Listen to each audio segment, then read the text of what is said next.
السلام علیکم ناظرین، گرد و پیش رضی کے ساتھ چینل کو سبسکرائب کریں اور بیل آئیکن کو کلک کریں۔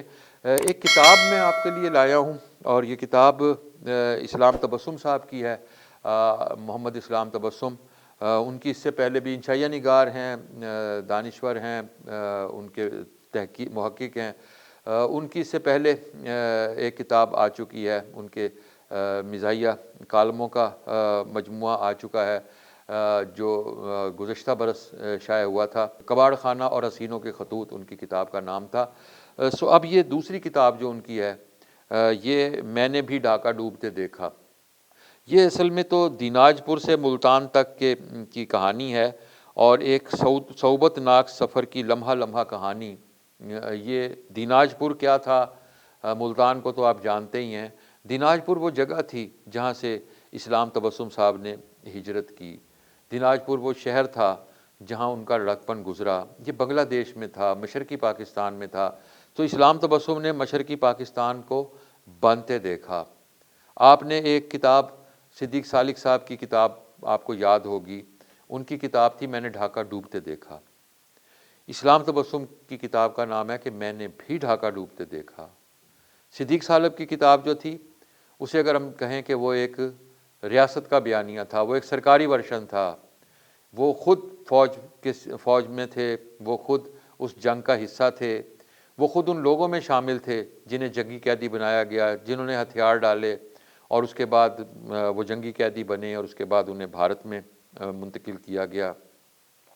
وہاں قید کاٹ کر وہ واپس آئے اور انہوں نے وہ آپ بیتی لکھی جس میں انہوں نے ڈھاکہ کے فال آف ڈھاکہ کا ذکر کیا تھا کہ کس طرح ڈھاکہ جو تھا وہاں فوج کو ہتھیار ڈالنے پڑے۔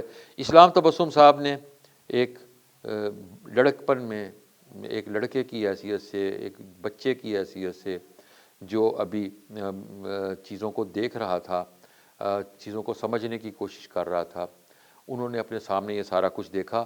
ان کے سامنے وہاں بھارتی فوج آئی، ان کے سامنے ہتھیار ڈالے گئے تو ظاہر سرحد پر تھا، لیکن ان کے سامنے اعلانات ہوئے۔ یہ بہاری تھے، یہ بہار سے وہاں مقیم تھے اور بہاریوں کے ساتھ پھر وہاں جو سلوک ہوا اس کے یہ عینی شاہد ہیں۔ کس انداز میں وہاں بھارتی فوج آئی، کیسے انہوں نے لوٹ مار کی، کیسے انہوں نے وہ سب کچھ وہاں سے اٹھا کر لے گئے، مشینری تک اکھاڑ لی، لوگوں کے گھروں سے سلائی مشینیں اٹھا لیں، سامان اٹھا لیا۔ یہ سارا کچھ انہوں نے لکھا ہے اس کتاب میں۔ پھر انہوں نے ان دو تقریروں کا حوالہ دیا اس میں، شیخ مجیب الرحمان نے کی تھی تقریر اور ایک تقریر اندرا گاندھی نے کی تھی۔ اور اسلام تبسم لکھتے ہیں کہ شیخ مجیب الرحمان کی تقریر پر ہمارا خیال تھا کہ شاید وہ عام معافی کا اعلان کریں گے، لیکن انہوں نے ایسا نہیں کیا۔ جو لوگ مظالم کا شکار تھے ان کے لیے انہوں نے کسی ریلیف کا اعلان نہیں کیا۔ اور اندرا گاندھی نے جب تقریر کی تو انہوں نے کہا کہ میں آپ سے بنگلہ زبان میں بات کروں گی، اور انہوں نے بنگلہ زبان میں بات کی، لیکن ایک آدھ جملے کے بعد ہی وہ ان کی مہارت ختم ہو گئی بنگالی زبان کی، اور انہوں نے کہا کہ میں اب اردو میں بات کروں گی، اور انہوں نے پھر اپنی زبان میں بات کی اور یہ تقریریں انہوں نے وہاں سنی۔ پھر انہوں نے وہاں سے ہجرت کی، پھر وہ بھارت گئے، وہ ریڈ کراس کے کیمپوں میں رہے۔ یہ ایک صعوبت ناک سفر ہے یقیناً۔ کیسے بھوک پیاس دیکھی، کیسے سامان ختم ہو گیا، کیسے لٹا پٹے گھرانے جو تھے وہ بیل گاڑیوں کے ذریعے انہوں نے سفر کیا، اور وہ رات کے اندھیروں میں انہوں نے سفر کیا، اور اس کے بعد وہ بھارت گئے اور بھارت سے پھر دوبارہ واپس آئے، اور اس کے بعد پھر وہاں سے ڈھاکہ گئے۔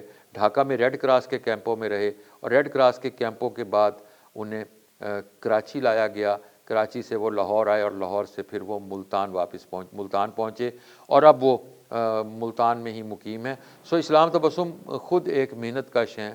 اسلام تبسم خود ڈاکخانے کے ساتھ منسلک رہے، ان کے والد صاحب بھی ڈاکخانے میں ملازم تھے۔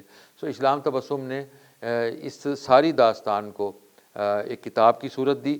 یہ ایک ڈاکومنٹ ہے یہ کتاب، اور یہ کتاب گرد و پیش پبلیکیشنز نے اسے شائع کیا ہے۔ 800 روپے اس کتاب کی قیمت ہے، اور اگر آپ یہ کتاب ہم سے براہ راست منگوائیں گے تو ہم آپ کو رعایتی قیمت پر ارسال کریں گے۔ ناظرین کرام، یہ اس کتاب کا احوال ہے، یہ اس کتاب کی کہانی ہے، اور اس کتاب کی ہی نہیں، یہ اس میں بنگلہ دیش کے زوال کی بھی کہانی ہے، بنگلہ دیش میں ہتھیار ڈالے جانے کی بھی کہانی ہے۔ سو ناظرین کرام، اس چینل کو گرد و پیش کو سبسکرائب کریں، بیل آئیکن کو کلک کریں۔ کتاب حاصل کرنے کے لیے رابطہ نمبر ہے 0318678043۔ اس نمبر پر رابطہ کر کے آپ یہ کتاب حاصل کر سکتے ہیں۔ دوبارہ ملیں گے نئی ویڈیو کے ساتھ۔ خدا حافظ۔